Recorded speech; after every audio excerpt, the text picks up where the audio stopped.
Imagine yourself looking out at the vast sea before you. You reach down and you put a hand into the water and you scoop it up towards you. Immediately the water starts leaking through your fingers until the hand is empty. That water is a man's life. From birth to death, it is always slipping through our hands until it is gone, along with all that you hold dear in this world. Hey guys, I'm Luke. The world is a really weird place. So many people are lost, but fortunately, a lot of people are at least working that out. And I'm here to take the gloves off and explore the question, what's the point anyway? I went through my own deep exploration on this question over the past 5 years, and after 30 years of atheism, I became a Christian. I'm not really a typical Christian or churchgoer. In fact, I really struggle with much of what modern Christianity projects itself to the wider world. And I'd actually disagree with more Christians than I agree on with what the point is anyway. So what I want to do with this podcast is bring on guests with all different worldviews and put their perspectives in the furnace of ideas and really challenge them to find out which ones make the most sense. I believe that the truth is knowable, and through vigorous debate and questioning, we can uncover it. Join me as I stress test all these ideas and try to answer the question of what the point is anyway.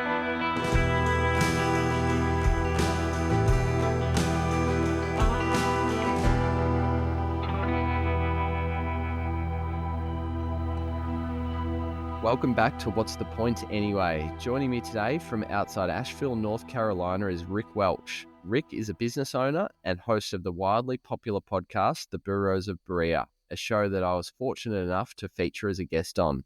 So it's a great honour to return the serve and get Rick in the hot seat with me today. We were scheduled to chat a month or so ago, but 2 days before our call, Rick's hometown was completely devastated by Hurricane Helene, and he's been heavily involved in the rescue, rehabilitation, and recovery efforts since then. Having just lived through an almost apocalyptic experience, I'm sure he's going to have an even stronger feelings about the question in focus on this podcast. So, Rick, thanks so much for joining me. What's the point anyway? Hey, Luke, it's so cool to get to see you.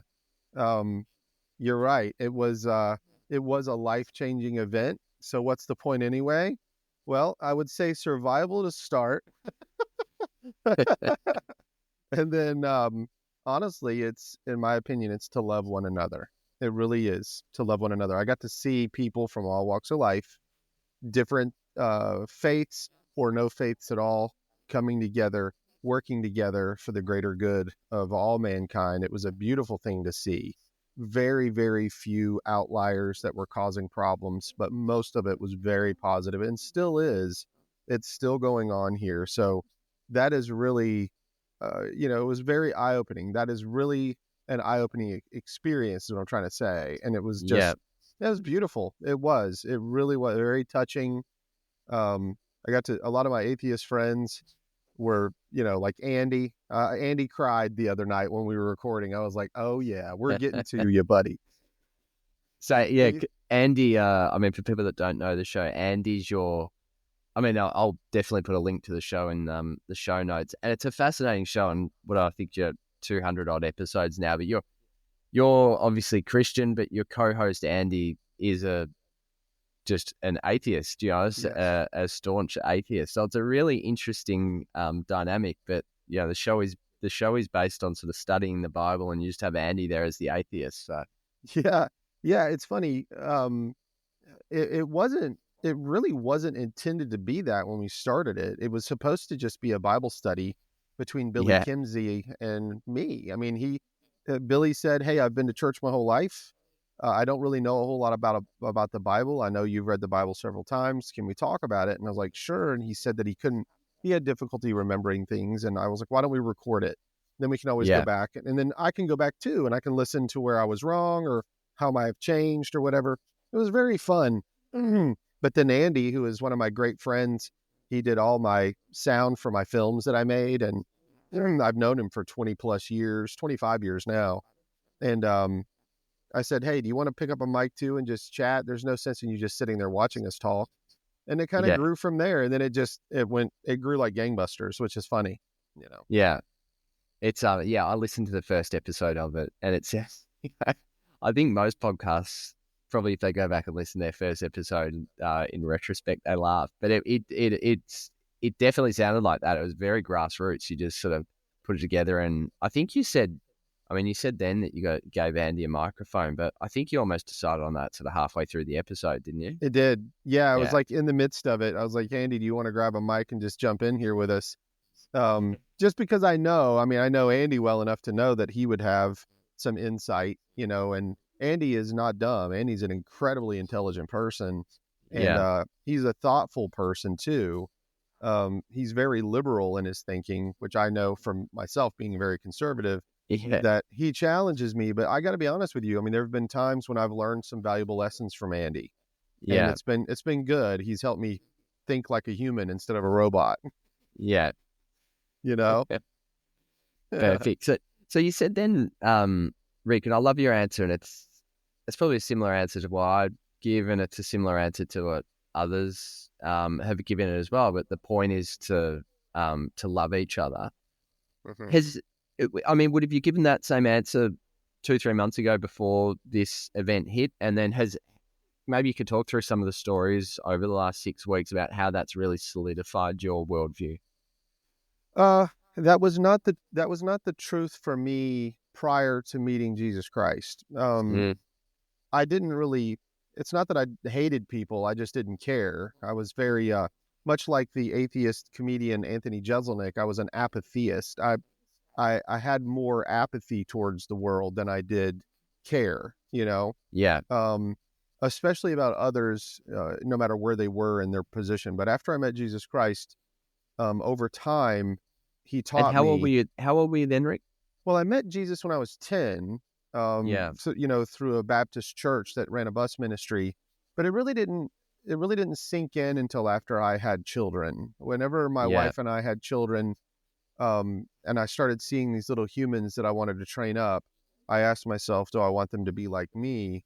And the answer was no, because I was not a very happy individual, and so I was trying to understand, as an American, one of our things is life, liberty, and the pursuit of happiness, right? Yeah. And so what does that mean? And so the more I looked at life, and I went back to what I had learned as a child about, because I was raised in an atheist household. So I went back and going to church as a 10-year-old and then being in an atheist household, and that wrestling with, is there a God? Is there not a God? And what does it mean? Why did you go when you were 10? If you had, there was a bus ministry. Mm-hmm. Right. My grandmother, who was a Christian, this is my mother's mother. She grew up, in Western North Carolina back in the day. She has 13 brothers and sisters. And so they were a family that walked to church barefoot. You know what I mean? Like they're the mountain folk. That's real. That stuff really did happen, but she was a believer, but a very simple believer. Just, there is a God, Jesus is a son, he died for our sins, and if you believe in him, you'll have eternal life. It was very simple, nothing more, not a whole lot of doctrine to it. You don't say the Lord's name in vain. You don't put your glass of tea on the Bible. You don't, just very basic. But whenever she heard that there was a bus ministry coming around and I wasn't getting any kind of churching in my life, she stepped in and said, hey, would you and your sister like to go to church? And so she got us on the bus the first 2 weeks, then she quit going. Yeah. And then it was my sister and I, on the bus. So I just got introduced to the Bible. I got introduced to the idea that there's a God, a creator, and then that he had a son named Jesus that died for us. And it was a lot to learn. And I didn't know much. I was very simple too. And so throughout the course of my life, I'm sure you've heard other Christians, the roller coaster ride, of high mountaintop faith and low valley, very limited faith. I'm no different. I'm like a lot of other people.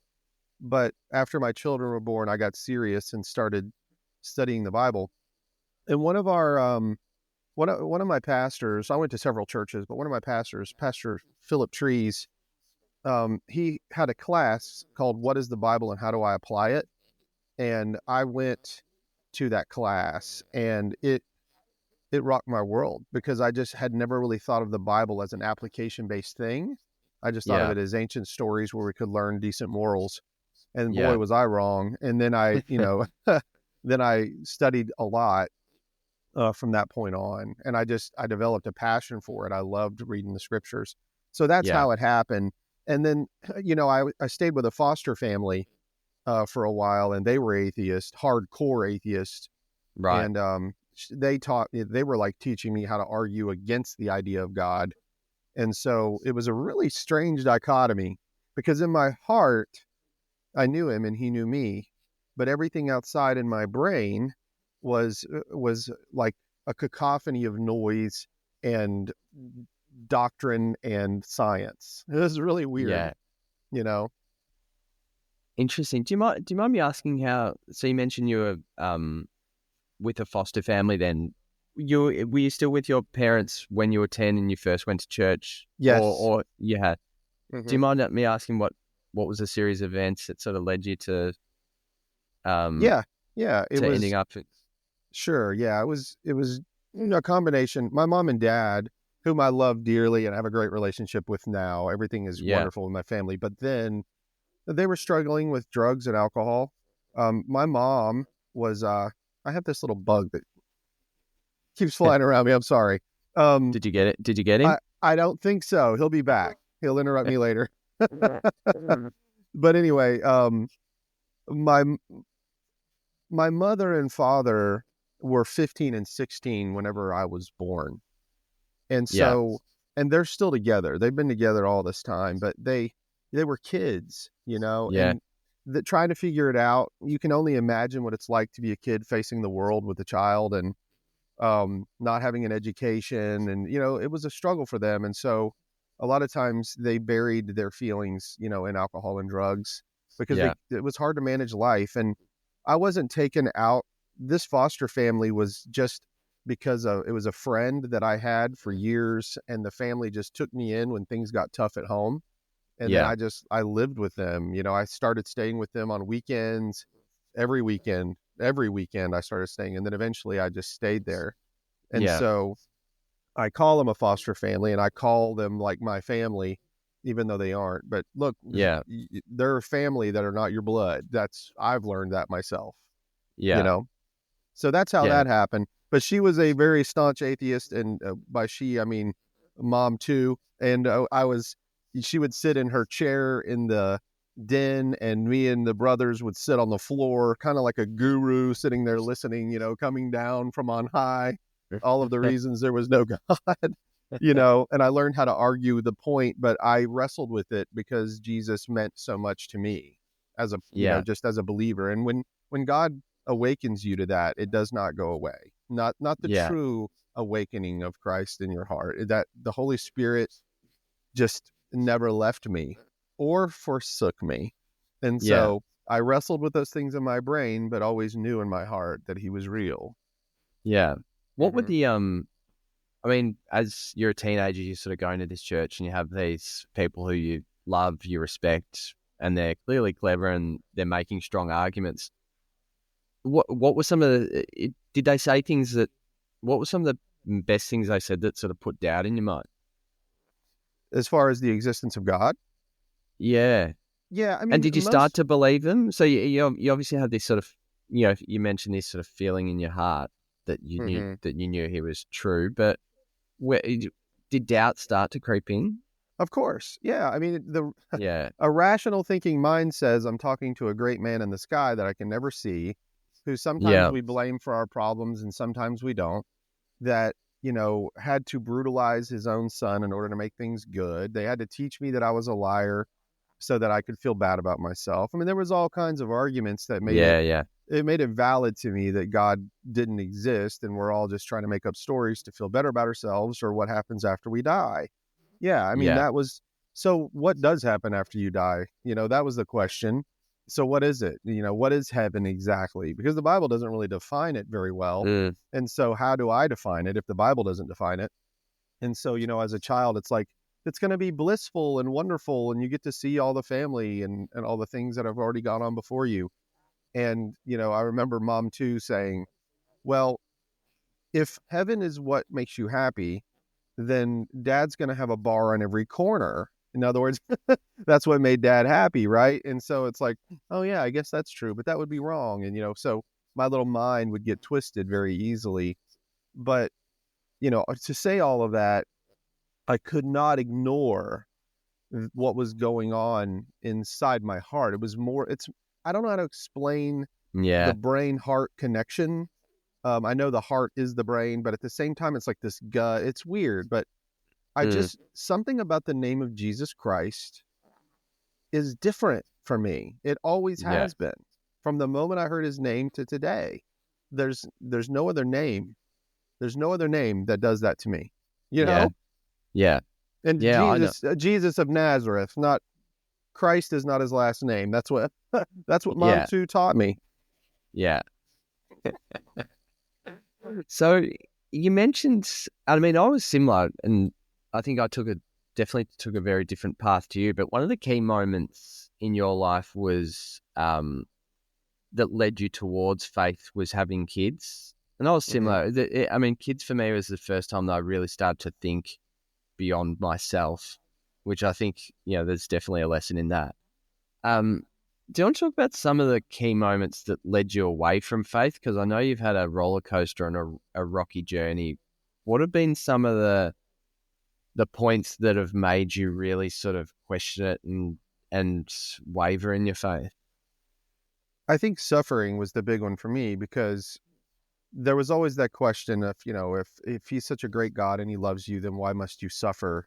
Why did his son have to suffer? What's the point of suffering? Why do humans have to suffer? And that used to bother me a lot too, because I thought, why do we have to suffer? And why are the only excuses, not reasons, but excuses are that, well, it's because of what the devil did, and it's because of how man reacted. That's why we're in this big mess that we're in. And it's like, well, that's really not my fault. I don't know why I'm being punished for something that I didn't do. And, that was, for me, that was a big one, suffering. And why do I have to suffer? And why does my family have to suffer? And, if you are an all-knowing, all-powerful God, then why did you have to send your son at a particular time in history? Why did you have to leave it all beforehand? Why couldn't you have corrected it at the beginning? All of those things that made me think these arguments suck, and I'm not interested anymore. And that would happen to me on a regular basis. It was always a struggle, for me. Yeah. Have you landed on an answer to that? Because it's one of the most popular questions in Christianity, I think. And I agree with you. I think there's some shocking answers on it. What would you say now? So suffering is 100% a part of this. And it was by design, and it always was a part of it. The real simplistic argument of saying, how can you know good unless you know bad? People would say that. Well, I think that's the totality of experience, is that in order to know an all-knowing, all-powerful God, and by saying knowing, we have limited knowledge with our finite minds. None of us are God. We really don't understand his ways. We don't. But this is the path in which he set for humans, is that we're going to live in this body of flesh, and we're going to endure what we need to endure in this flesh in order to learn. I've heard people call it a testing ground. To me, this is the experiential side of faith. We have to have the body and the suffering in order to understand the overcoming of it. And we know that by knowing the true overcomer. There was only one true overcomer, and that was Christ himself. And by doing so, we follow in his footsteps. We take his yoke upon us, and we learn of him. There is a purpose in suffering. But then you have to wrestle with the other side of it. All things work together for the good of those who love God and are called according to his purposes. And if all things work to the good, that means including the suffering. That's everything. So our experience as humans is part of the journey of learning who he is and who we are in him. Yeah. So suffering's, trying to wrap your head around why there's suffering has been one of the key elements, I guess, over time that's led you to sort of question your faith. But then is it also fair to say that going through the suffering has been some of the most important things in bringing you back to the faith as well? Absolutely. I mean, Yeah. you could use what we've all experienced in this, aftermath of the disaster of Hurricane Helene about Yeah. suffering. Look, we are a nation of social media nuts, and we pick up our phones and we stare at things and we make comments all the time.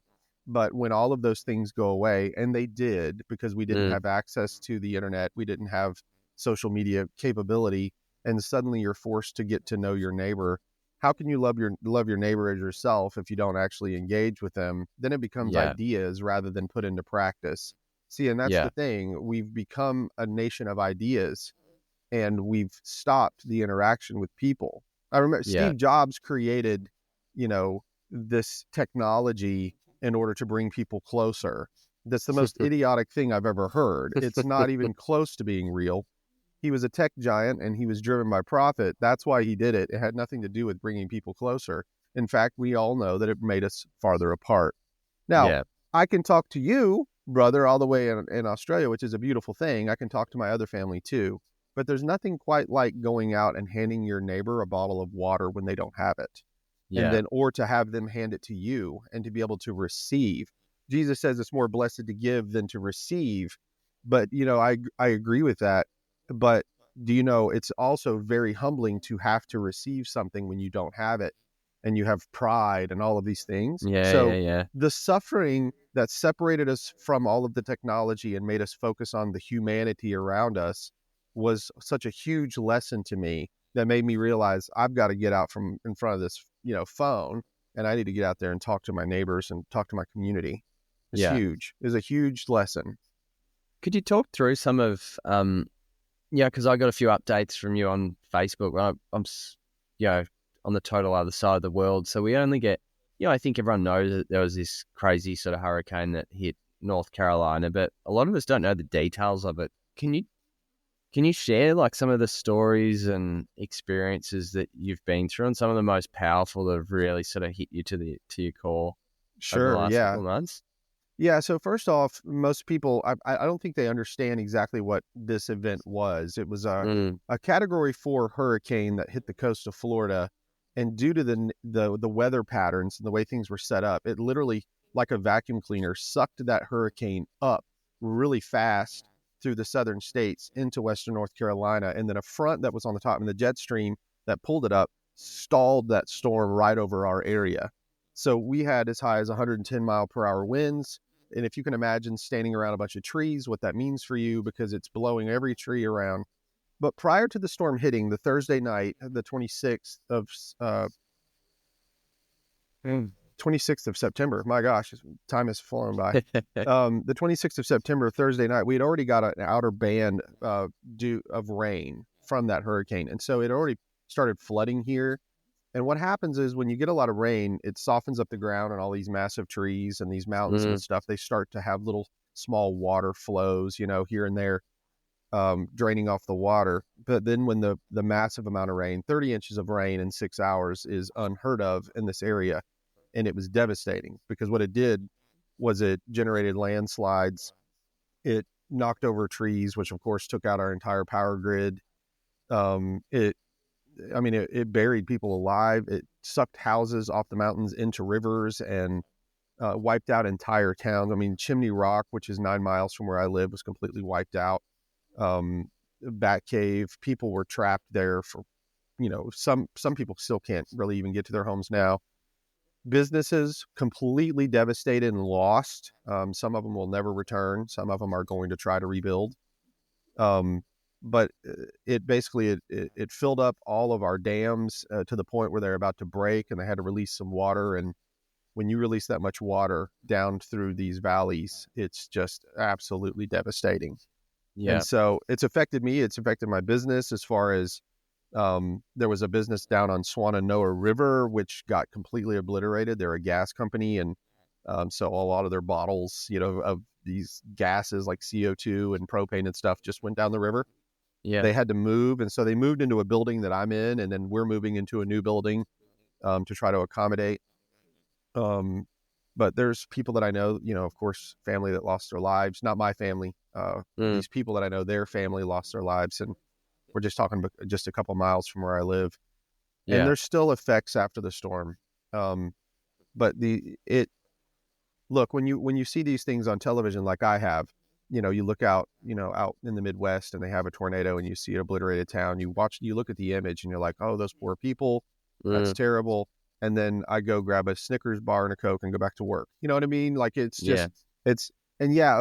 donate a little bit of money and send it. But when you're living in a devastated area like this, it really gets to you. And now it's going to make me think in the future, like when I see other people suffering, it's like, I got to step up. And I got to see a lot of people step up, a lot of people. Yeah. And a lot of them, especially, were people who had already went through other devastation in the past. Because a lot of people that I met personally were like, they lived through like Hurricane Hugo in Charleston, were out of power for 18 days. I was out of power for 15 days. And so when you go through that suffering, then it educates you. Then when you see others suffer, you know where to help and how to help, and you step up to help. Yeah. You know what I mean?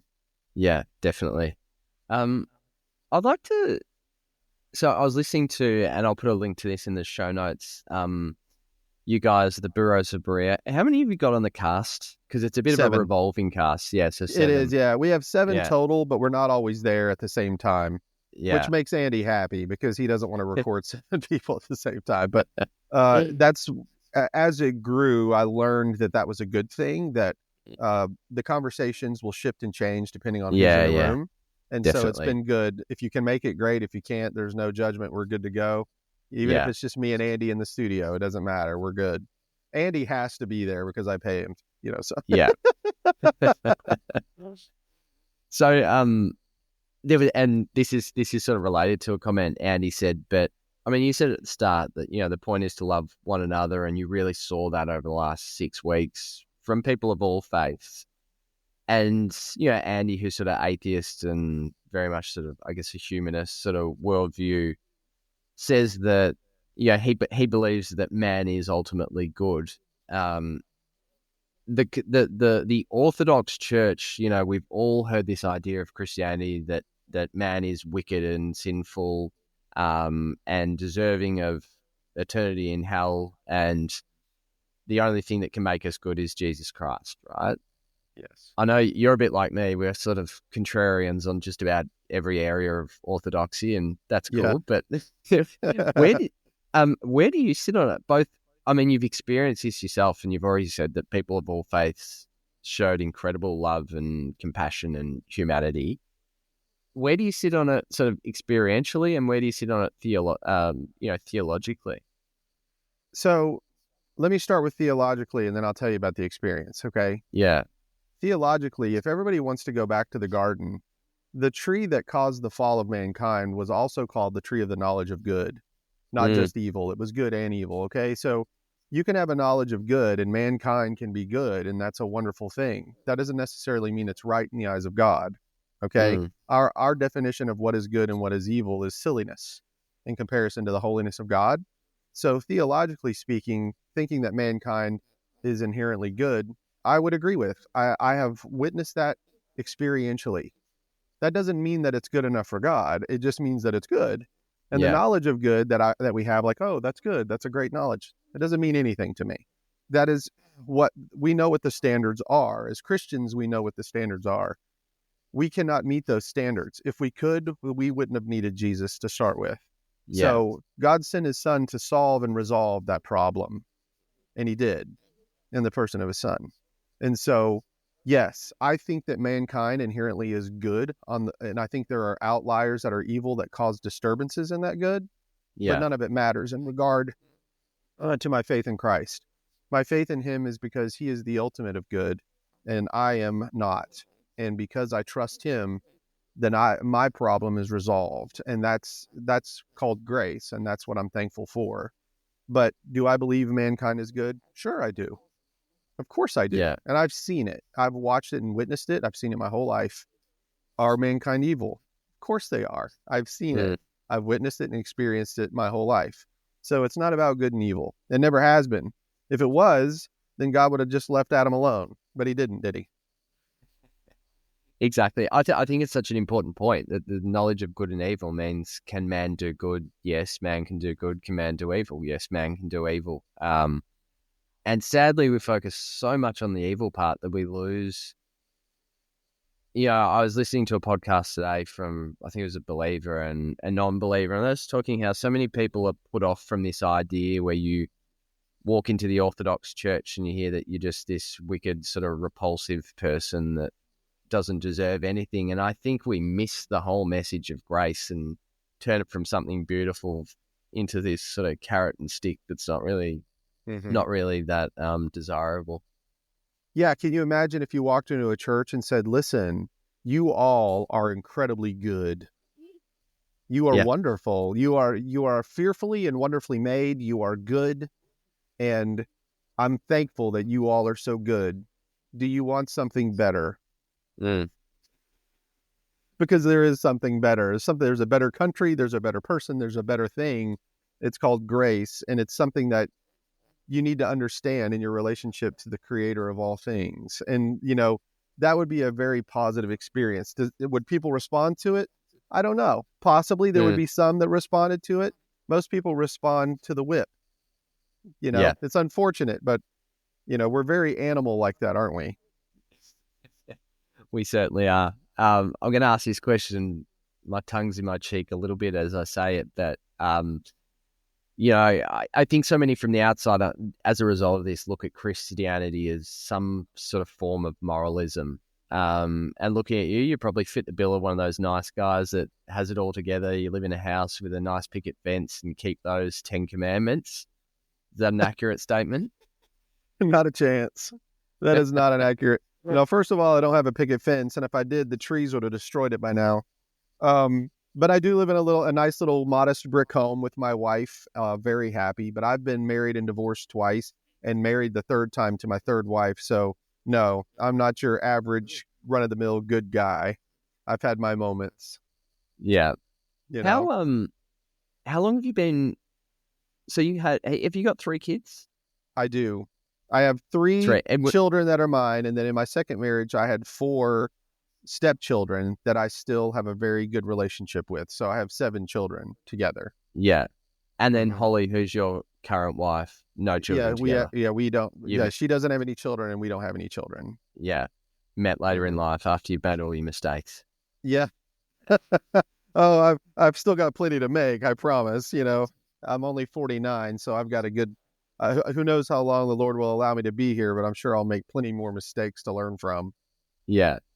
Oh, so Rick, I've always wondered, and you're really, I think the thing that makes you so likable, as host on the Burrows is how sort of open and vulnerable you are, and you often speak. I knew that you've been married 3 times because you're happy to say it, and you don't sit on there and preach and say, how holy art thou, and all these other sinners around you and so forth. But yeah.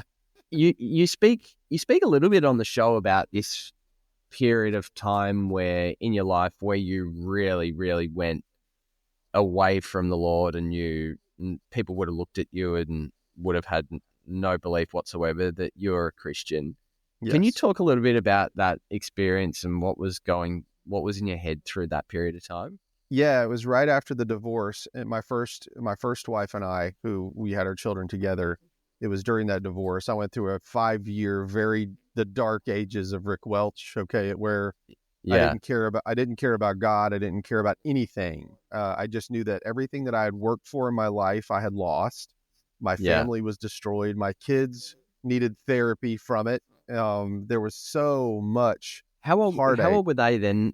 Might I ask? Because obviously you mentioned earlier the point where you truly took your faith seriously was when your first was born. So this is what period of time is this after? They were 16, 13, and 11 at the time of the divorce, which is horrible to think about in those formative years whenever they're really developing for them to see everything. Like, look, their home, they lost their home. They lost all of the family that they were surrounded by, that they were living with. They lost their mom and dad, and the love that they had or seemingly had. And we went to church together. They lost the church. Everything happened to them, and I will never get over that. That's something that bothers me and always will, that my children had to go through that. and, deal with, and looking at marriage and looking at family and looking at life and thinking, oh, it doesn't last because I know that, you know what I mean? When you enter into a marriage, the idea is forever. That's what we put on it. That's the onus, right? And so when you see one break down, and then my kids both saw, me and their parents split again and get another, you know what I mean? Like, oh, okay, so marriage is just something that you do temporarily. Family goes by the wayside. You do what you want emotionally, even though that's a simplistic definition that's nowhere near true. I mean, it's so much more complicated than that, but it's still, nonetheless, they lost their family. So when that happened, I went into the dark ages because I felt, of course, like a failure, that I couldn't keep my family together, that I had made mistakes, over the course of the time of our marriage that caused the breakup. And, and those weren't even like big things. When I say big things, like there was no, like at the time, like it's not like I went out and committed adultery or did anything that was harsh. It was almost like a lack of interest in the relationship. We didn't date, or we didn't talk. I worked all the time, and so I wasn't present very much. Those kind of mistakes, and I had a lot of regret, and I blamed God for it. I thought, look, I've been seeking after you. Couldn't you have shown me how to keep my family together? Couldn't you have shown me how to be a better husband? Like how easy it was for me to put the blame on him. And I thought, look, if you're sovereign and all knowing, you knew this was going to happen. And frankly, I'm pretty pissed off at you for that. That is not cool.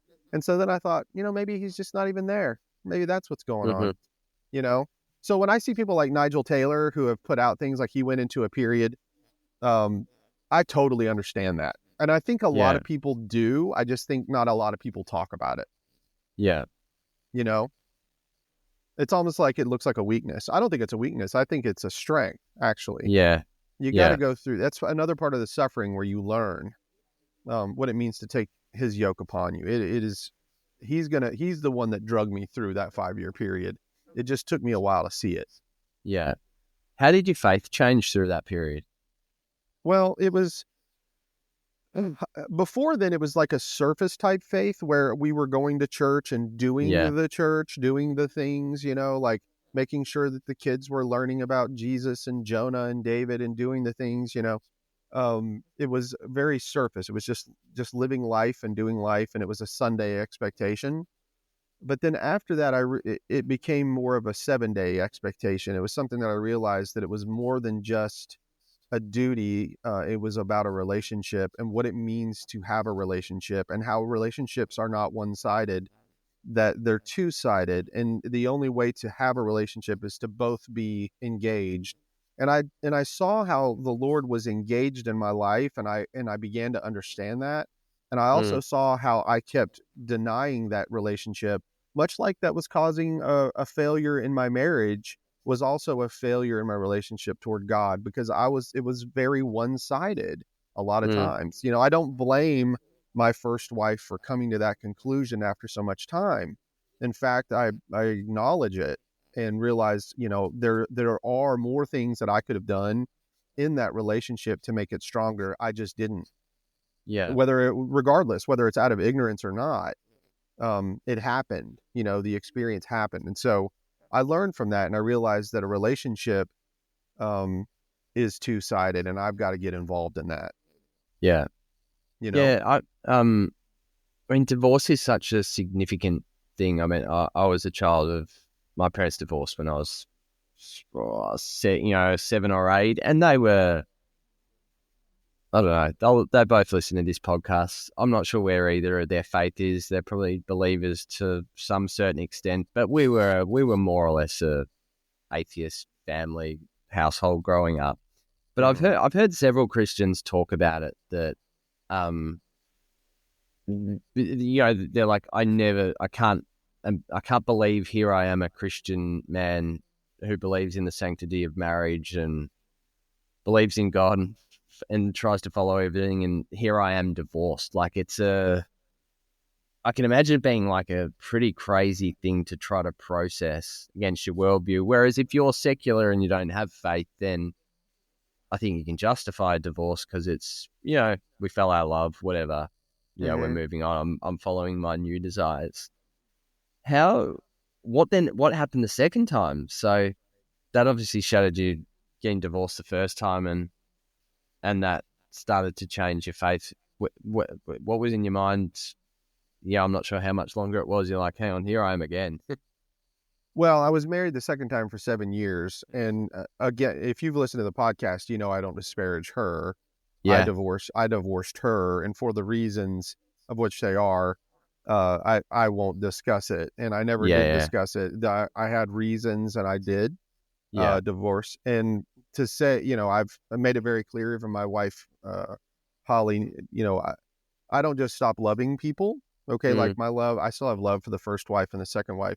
It's just, it's changed because of the situation of my life. But, I could not remain married, to her and moved forward with my life, but made it very clear that my relationships that I'd built with the children, were incredibly important to me. And so I still have them. And, I saw my ex-wife the other day. She works at a plant farm that was absolutely, utterly destroyed. Yeah. And, and so all of us as neighbors are helping one another. And so, I want what's best for her and her family and everything else, but the reasons for that divorce, without getting into too much detail, I had reasons for it that were legitimate. They were legitimate. Yeah. How old are your kids now, Rick? Your first three? So let's see. Great question. My son just turned 26. So that means my daughter is 28. My other daughter would be 31. Yeah. Any of them married yet? Yep. My oldest. She's married and has a child. Made me a grandfather. Ah, that's right. I think I knew that. That was recently, wasn't it? That was recent. Yeah. My grandchild, Melody, is 1 year old. She's absolutely adorable. Fantastic. And her father is 6'7", and so Melody is in the 98th percentile for height. She looks like a 3-year-old, and she's only 1. It's amazing, and she's adorable. Perfect. What's been your advice for your kids as they grow up and start to enter into the world of relationships and marriages and loving and being parents themselves? Everybody has to live their own life. Yeah. And if they want advice from me, I will offer it, and I talk to them, if you ever need dad, I'm here. The biggest thing that my children know and that I wanted them to learn, and I'm thankful that they did, is that I love them no matter what. I'm going to love my children no matter what. And I know some people would disagree with me in the Christian faith. I could care less what they think. I only care about, how I'm supposed to love my children, and I do. And I try not to provoke them to wrath. But I also, at times, if there's something that we disagree on, I'm not afraid to tell them that I disagree on it, and they can disagree with me. And I'm not going to tell them how to live their life. If I wanted them to live by my example, then I show them a terrible example, and how to keep a marriage together and how to keep a family and a home together. So I don't want them to learn that lesson. I want them to learn the lesson that I'd made mistakes. And if they can learn from my mistakes, that would be a wonderful thing. I don't know that they will, but because everybody has to live their own life, and we're all at different stages of maturity, and we all have different kinds of relationships. My first wife is not the same as my third wife, just like my daughter's husband is not the same as someone else's husband, right? It's all individual experiences. For the most part, I just want them to know that I love them and I will always be here as their father, always. Yeah. Awesome. Like, I've had some messages with you over the last few weeks. One trait that you have that I think is a marvelous trait, and really, really rare, particularly in a world today where people just disagree with each other on everything, is you have this incredible ability to, and you've done it on the podcast. You'll host guests who are the total opposite of you. Everyone who's sort of the, in your camp can't even talk with these people, and you can get them on and you can vehemently disagree with their position and yet be friendly with them, be loving with them, and let them be heard. How have you, is that a trait you've always had? And I mean, I know you're in business. I think you've got 40 employees. So, you're obviously dealing with a lot of complex things in that situation too. But is this something you've always been good at, or have you had to work on it? I think pre-Christ, no. Post-Christ, Yeah. it developed over time. It's a very basic idea. If you think about it, there was a time in my life whenever I would be considered ungodly. I mean, I think that I think all of us kind of live ungodly, but it said that Christ died for the ungodly. And that means that when he died, that he was aware that people at specific points in their path, would come to follow him, but he loved them before they followed him. You see, in our timeline, not his timeline, but our timeline. So if I'm living a life from 0 to 100, if I don't follow him until I'm 57, then when I do begin to follow him, he loved me when I was ungodly. So when I look at people, I don't measure them whether they're ungodly or not. I already know that they're ungodly because every single one of us are. So it does not matter. And wherever they are on their path, I don't need them to be at this perfect state of agreement with me, because I don't even fully agree with what I believe sometimes. Sometimes I change, and I have. Yeah. But did God stop loving me prior to that because I didn't have all of the right answers at the right time? No, none of that mattered. What actually mattered was that he loved me while I was ungodly.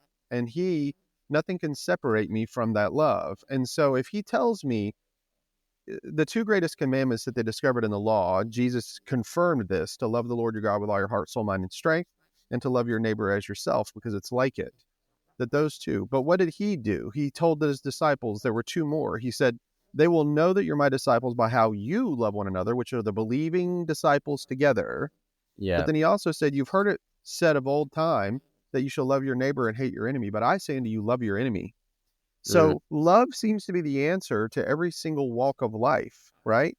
So these people that disagree with me, and I vehemently disagree with their doctrine, does not matter. What actually matters is that they're a human being, they're ungodly like me, and that it's quite possible that God has something in their life planned for that's going to edify the body of Christ. That's how I see them. Every person I come in contact with, I do not know their path. I have no clue what their path is. They may have written 40 books, but it does not matter, because I'm meeting that person right here, right now, where they are. And who knows where they'll be 10 years from now. It does not matter. So and guess what? The people that I disagree with the most vehemently, I still love them, and I mean it. I really do. I really do. And it's because it's a fruit of the Spirit. Luke, it's a fruit of the Spirit. That's what we're supposed to be doing, And so to see that happen in action really shouldn't be surprising to us. Sometimes I get challenged, or somebody argues, but I don't care. I mean, it doesn't matter. These people are living, breathing human beings. And if they're my enemy, I'm to love them too. Oh, but Rick, will you love a rapist? You know how many people have asked me those strange, hard questions, Are you going to love somebody if they kill your wife? It's like, wow. What do you expect? What do you expect? How do you expect me to answer? The answer, it's a really simple answer. If you leave it up to me and somebody kills my wife, I'm going to take your life. I'm going to kill you, because that is good in my eyes. Yeah. But that doesn't mean it's good in God's eyes. So it takes the Holy Spirit filling us with that fruit to bear that fruit in order to fulfill that love that he's talking about, that patience, that kindness, the goodness, the gentleness, the faithfulness, the self-control. That comes from him. All of that comes from him. So I can't take credit for those things. Even now, whenever you said that, Luke, this isn't false humility. It's not me. It's not. And I've heard you enough and know you enough to know that it's not. I genuinely believe every word you're saying here, and yet so many Christians struggle.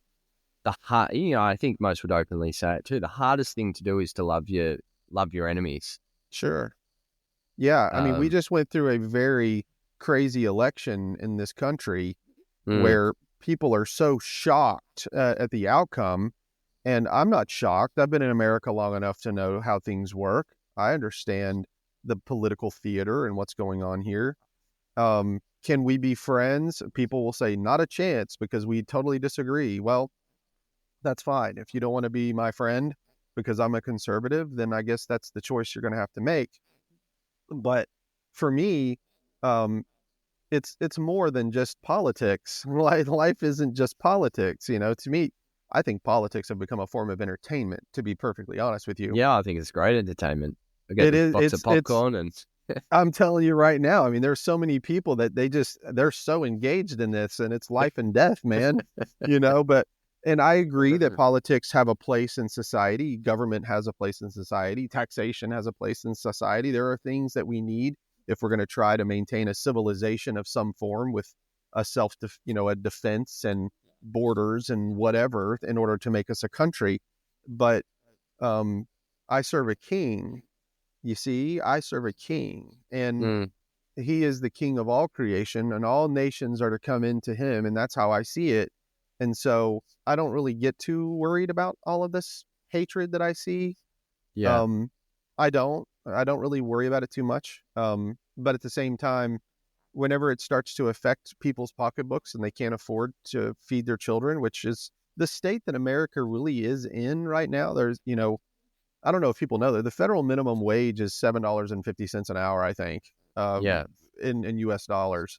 And that can't even buy a coffee at a Starbucks right now. And so do you want to work 1 hour to buy a coffee at a Starbucks? Well, I wouldn't pay $7.50 for Starbucks anyway, but that's regardless, right? I mean, whenever you're trying to buy a gallon of gas and more than half of your wage is just in one single gallon and you need so much to get to work, people are suffering financially because of inflation. There's a lot going on in this country. It has nothing, to me, it's not politics. I don't think they voted.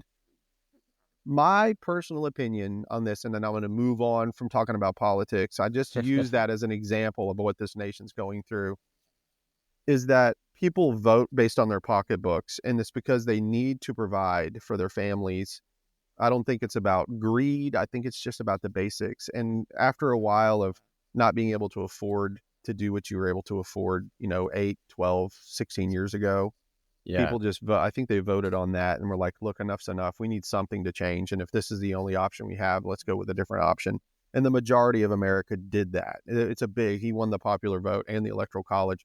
It's obvious that people want change and that they're going to take whatever they can take. Yeah. That's different, right? Yeah. So enough about politics. Yeah, I think Trump as the chaos agent is appealing for a lot of people. But it's, the typical sort of conservative American Bible Belt Christian sees things very, very differently to the way you do, right? They've got their guns and they're armed and they're ready to stand up and defend the Republic. I take it you're a little bit different on that.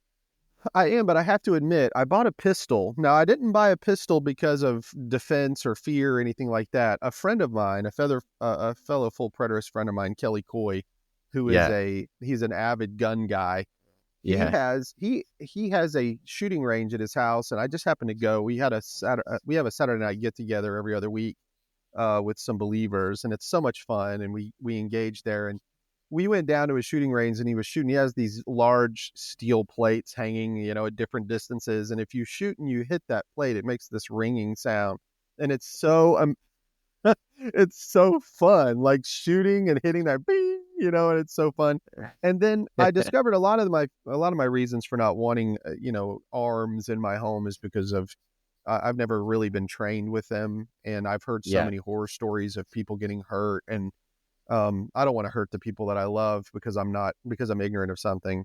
So he's been teaching me how to use this weapon properly, and it's been fascinating. I have no interest in shooting other people at all whatsoever, but you just like the pings. I like the engineering, actually. I mean, that's my background. I love the engineering. Guns are a fascinating device, but they can be deadly. And so if you don't know what you're doing with them, if you get the proper training, then you don't have to fear them. But there you go. I mean, yes, I am a pacifist. I get a lot of slack because of it. But I believe Christ taught so much in that regard. I could go on for hours. He never said, take a sword and kill them, Peter. He never said that. He told him to lay it down. But I've had people argue with me. Oh, but he told him to get swords and whatever.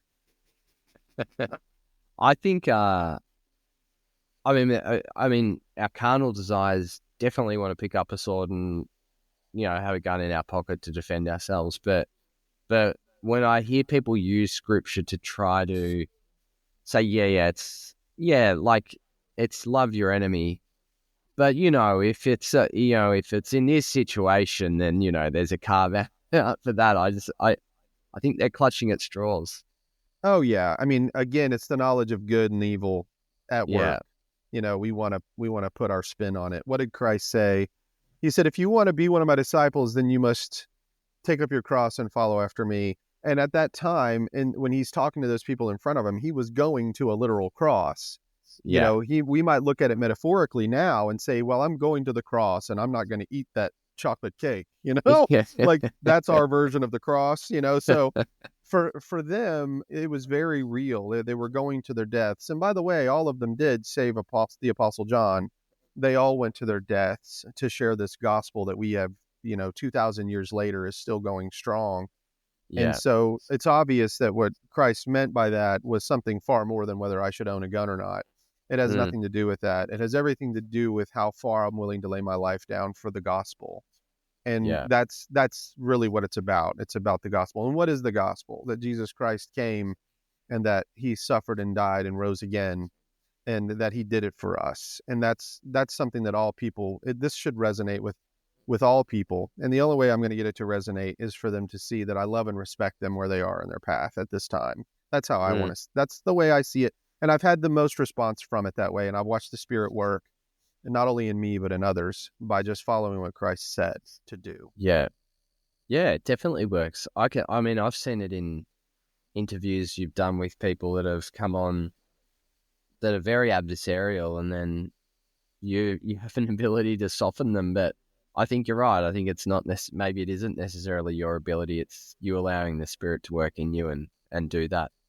Yeah, I give all credit to God. The Holy Spirit does the work. And if you see something change, it's, of course, human interaction, you're always going to have a better interaction whenever I'm, not coming at you, and I'm being more reserved. It's a little bit easier to talk to somebody that way. I'm not a threat. But when people come at me with a threat, I'm not concerned. I mean, I trust the Lord and whatever, he deems fit, whether it's in a conversation or a physical altercation, regardless, whatever it may be.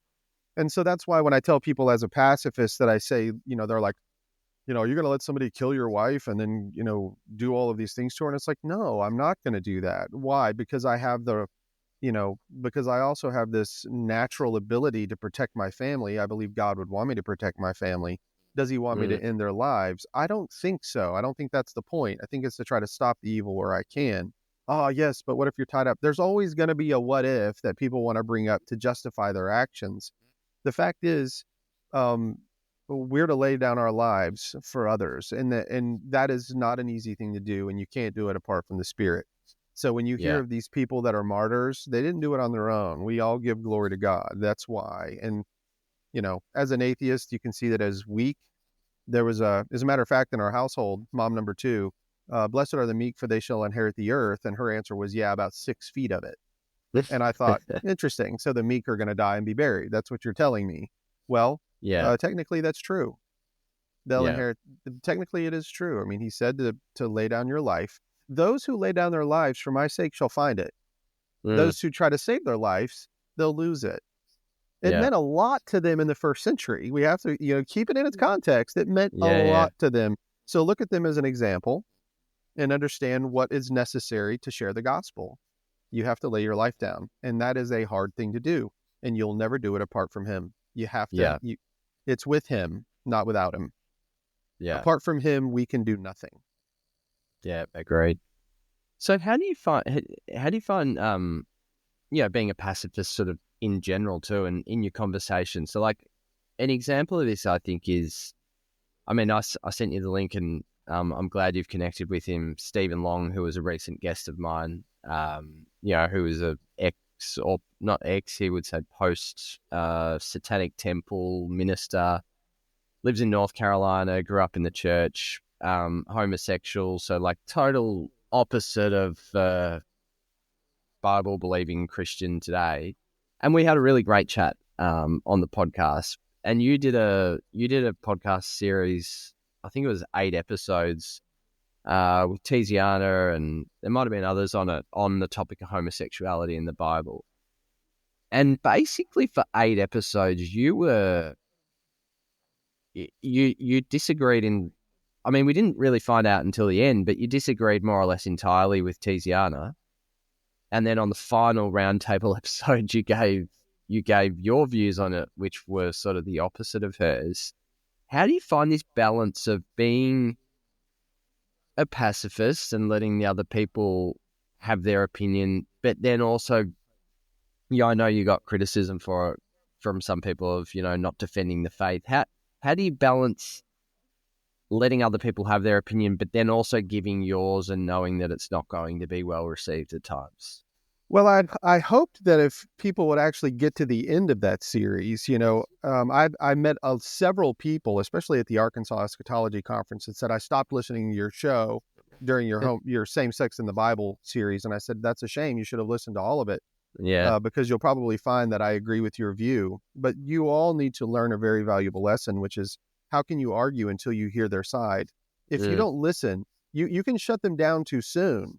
You don't need to shut them down too soon. Tiziana worked very, very hard, and she is a champion of those that are in the corner, whether they be homosexual or transgender, whatever they may be. She's a champion for people that she feels don't have a voice, or that need a voice, and that need love, and she feels that they deserve the love of God. So do I. I think that they deserve the love of God too. That doesn't mean that we can change who God is. God has made himself clear, but you can be a champion for people and not necessarily agree with what they stand on. So in order for me to truly make the case, I needed to let her make hers.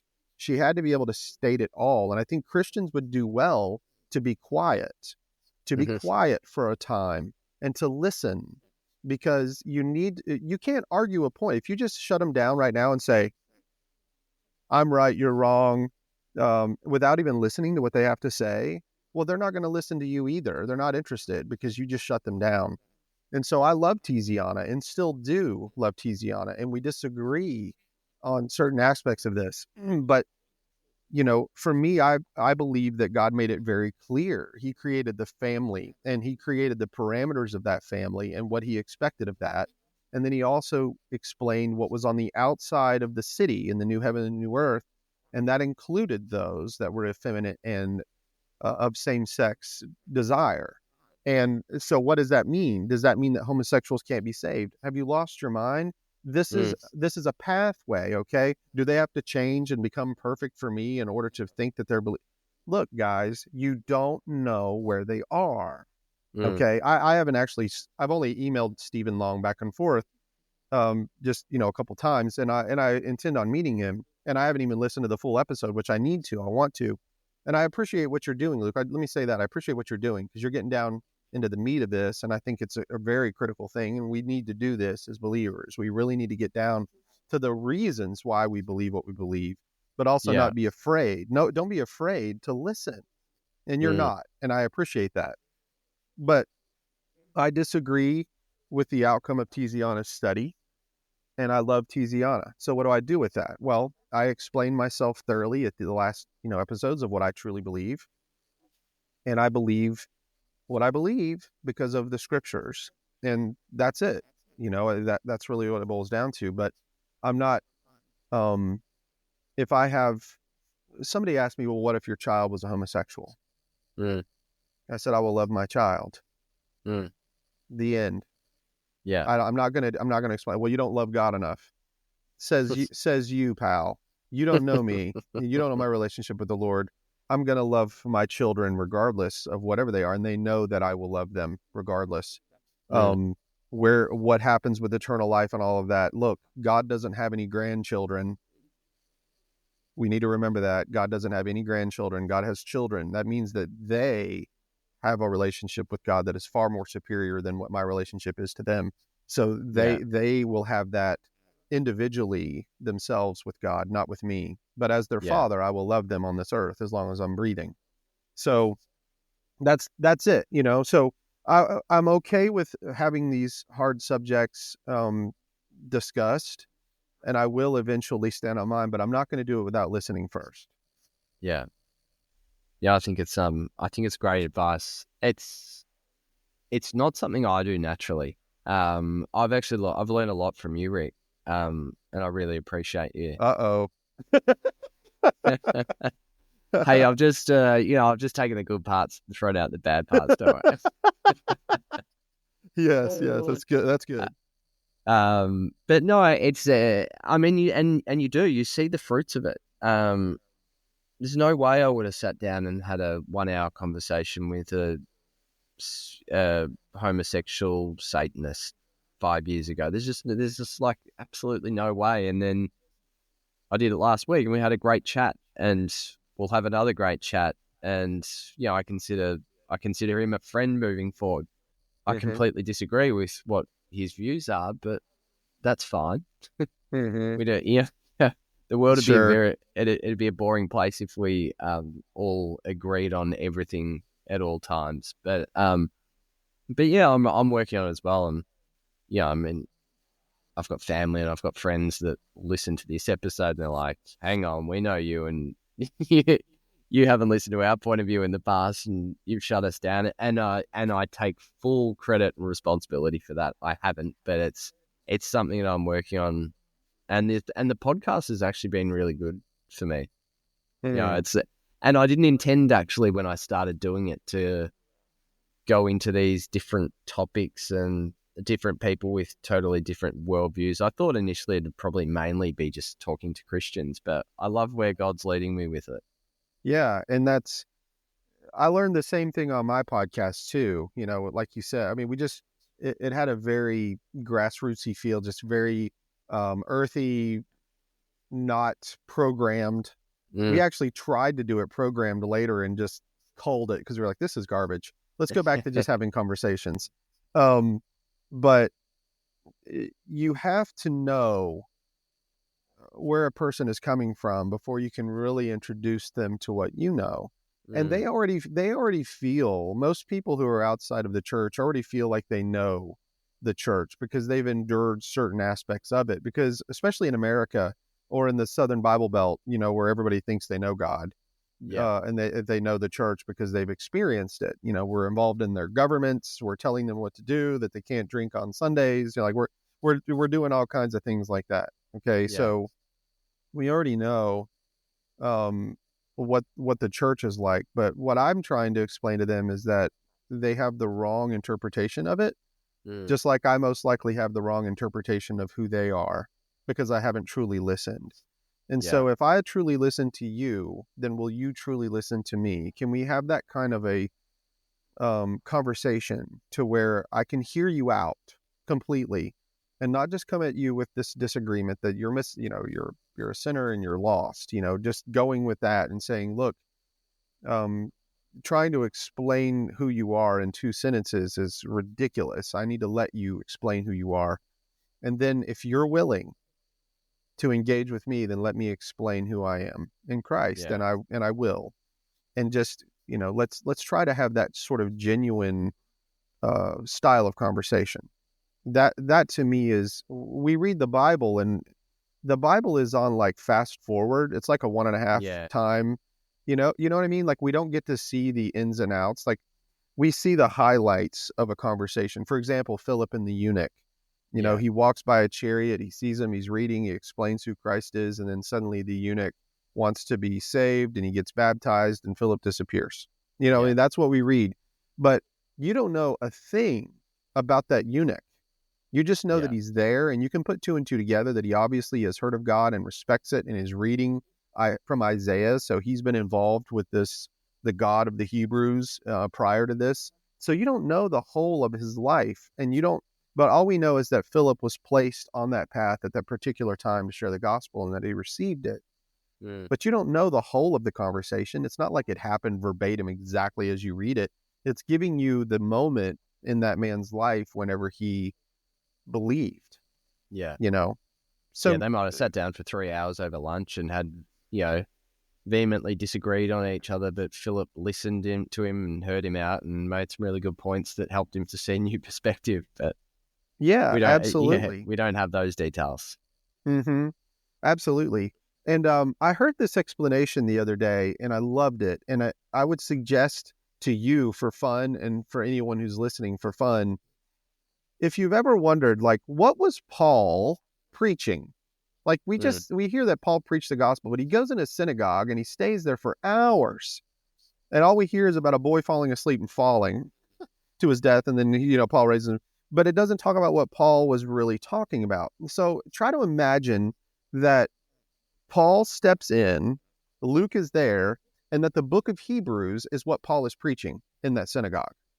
And just read the book of Hebrews as if you're sitting and listening to one of Paul's sermons. It is a powerful thing to do. It really gives you an insight into what Paul would have been preaching on, especially to those in the synagogue, right?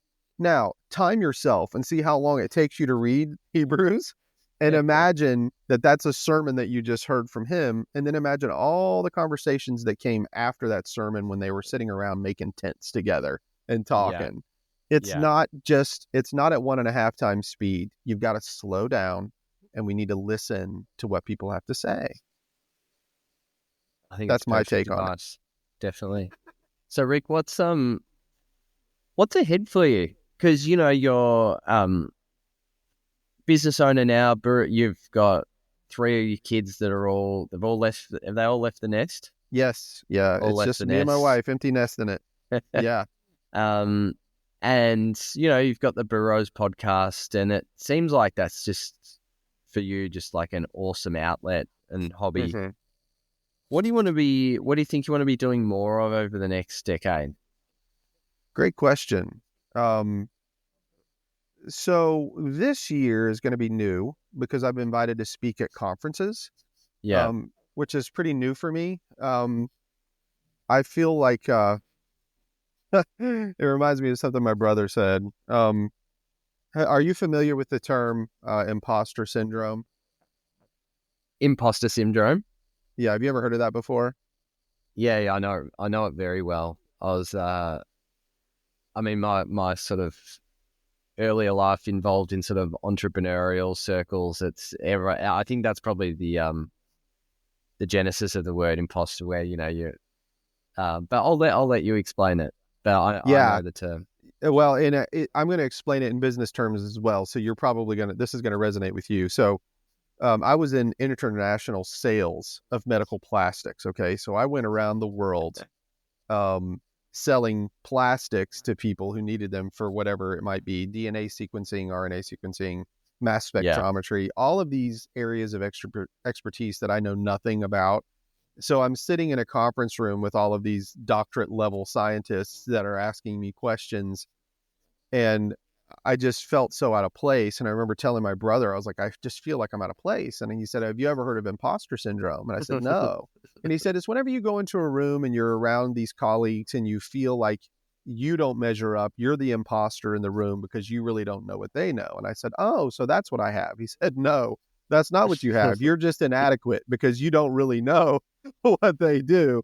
But he made me feel a lot better because he said, but Rick, you have to understand, they asked you to come in and talk to them because your specialty is something that they don't know, and you can share with them what you know, and then they can use all of that education with the little bit of education they got from you, and then they can get to the end result.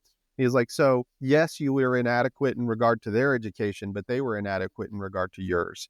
So you really weren't an imposter. You were there to have a conversation of education so that the outcome would be positive. And I thought, that's neat. So whenever I was asked to come to these conferences, it seemed that the people who asked me saw something in me that they wanted to hear.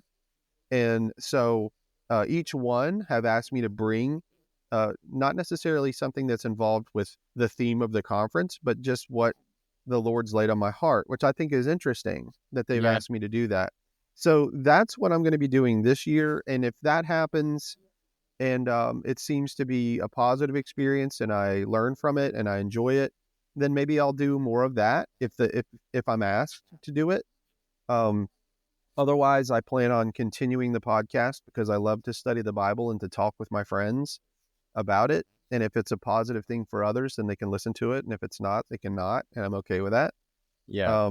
I'll continue to run my business, but most importantly is my relationship to my wife and to my family. I want to be a good husband, and I want to be, a loving husband that's learned from all of his past lessons and focuses in and does my part in our relationship, and keeps that relationship strong, and that I understand the one flesh that God's talking about. Yeah. My faith is important to me. I want to continue to learn of him and to grow in my faith before he decides to take me out of this body tent that I'm in, so that I can go to glory, and just put my trust in him, and to love my children and their children, and just to be as much of a positive influence in my family as I can be. And then whenever things get bad, I want to be there too for everything. Awesome. I think I've just realized this might be the first time I've done it. It might be the last time as well. I've spoken to a fellow full preterist, and we haven't mentioned preterism for the entire discussion. I've enjoyed that tremendously. Yeah. I mean, I love what full preterism does for the worldview of somebody who's a former dispensationalist. Unfortunately, I was raised in a culture that was very negative, and there was a lot of onus on the end of the world at any time, and to always be ready, and to see that the world ultimately, that I was going to be taken out of it, and then all that were left behind were going to suffer immensely. And that used to bother me, to see that Christ not only did what he said he would do and accomplished it, but also still rules and reigns in the hearts of his people.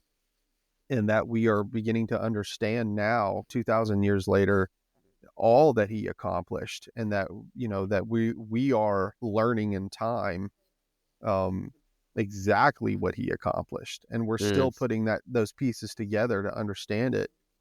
Is one of the most beautiful experiences I've ever had. I suddenly saw the world as a place that's worth fighting for. And that it's the fight on behalf of Christ to bring the nations in and to heal them. And that's what our job is. And that we do that one person at a time. It gives you a purpose, doesn't it? It gives me a huge purpose. And it gives me patience, something that you can't feel when you think everything's about to close. If everything's about to come to an end, you feel this hurriedness about getting the gospel out and making sure that they get a grasp. Put the placards up. The end. The end is coming. Be saved or go. Burn in the tribulation.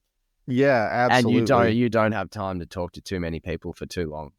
No. And although I think that full preterism is an important part of our understanding of the scriptures, it's not the only thing that we need to discuss. I mean, it should come up eventually, and it did in our conversation. But as well as I do that life is complicated, and sometimes we don't need to talk about that as much as we need to talk about how these people can get food and shelter, which is what I've been talking about for the last 6 weeks. Awesome. And one of my quotes, I'm getting ready to speak at Blue Point Bible Church at the Advancing the Faith conference. Mike Miano. With Mike Miano, which you had on your show. I love him. Mike was awesome. I love Mike Miano, man. He's great. He's so authentic, and I just love that about him. But he, in that Advancing the Faith, in my quote, I said, eschatology matters, but not to those who are naked and hungry. And I hope I get some amens out of that, because it's true.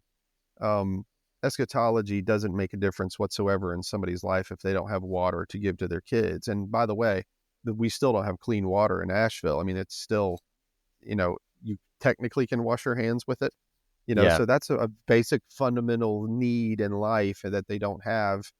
And that's really what matters, I think, and it's part of the suffering that we, full circle here.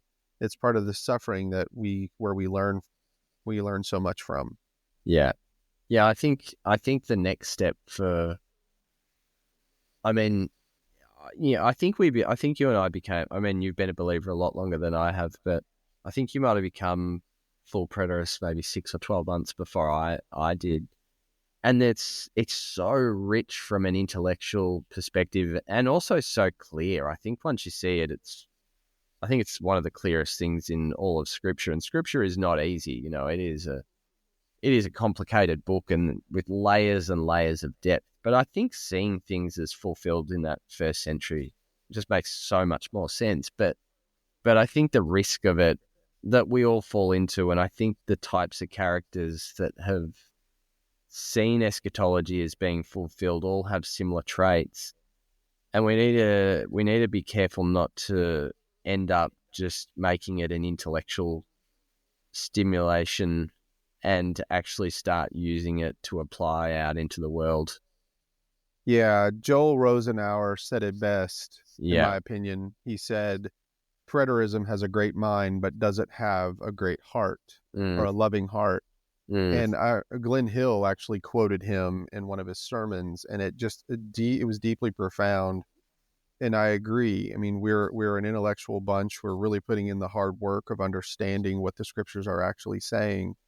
But we also need to learn how to put it into practice. And I had an old black man that was very influential in my life in my early 20s when I first started with my children and I started getting serious about my faith. And he said something to me that has stuck. He said, I don't ask you if you can practice what you preach. I ask you if you can preach what you practice. Yeah. And it really, really made a lot of sense to me. It's saying the same thing, but it's just twisting it around and really putting the onus on me. And so it really made me think about our faith in practice more than just, in fundamental understanding, So, and I think that preterism as a whole is, it's a wide array of intellectuals that are thinking about it from very different perspectives, whether you're covenant creationist or if you're an individual body view or a corporate body view person. Yeah. We see that there are specific divisions within preterism that they cannot agree. And I'm not really sure how they can agree, but I also see, like at the Arkansas Eschatology Conference, I saw people that were just getting along. Yeah. And I've met many people across these. Yes, social media is weird, but when you're face to face, things are quite different. People need to know that. Just because you're a keyboard warrior doesn't mean that everybody in the world is in practice. Whenever we meet people, there's a little bit different. It's the same way as that after living after a disaster and having a believer and non-believer, going and carrying water into a neighborhood that doesn't have it. Practice is a little bit different. Yeah. So I think we're all going to be okay. I do. I think God revealed it when he decided to reveal it in time, and I just trust in him, and I don't lean on my own understanding. In all my ways, I acknowledge him, and he directs my path. Awesome. Well, Rick, thanks so much for your time. I've really loved it, and I think a lot of people are going to enjoy listening to this because you sit there as the host and give you little snippets here and there, but it's been good to actually have hear you open up and talk a bit more about what's guided what's guided your worldview and how you're seeing things and how you're applying it. So here's to more preaching what we practice. Yeah, it's same to you. And listen, I want to tell you, Luke, I remember when I saw your picture and the "What's the point is it anyway" little logo you made, and I was so excited. I was like, yes, I love this. I'm so glad that you're doing it, and I appreciate the work that you're doing for the kingdom, and just keep on trucking. You're doing a great thing, and just keep being open and listening to people and never stop sharing your faith. It's a wonderful thing. Appreciate it, Rick. Thanks so much, mate. Brother. We'll chat soon. Thanks, brother. Thanks for listening. If you enjoyed this episode, please hit like and subscribe to get notified when the next episode is live.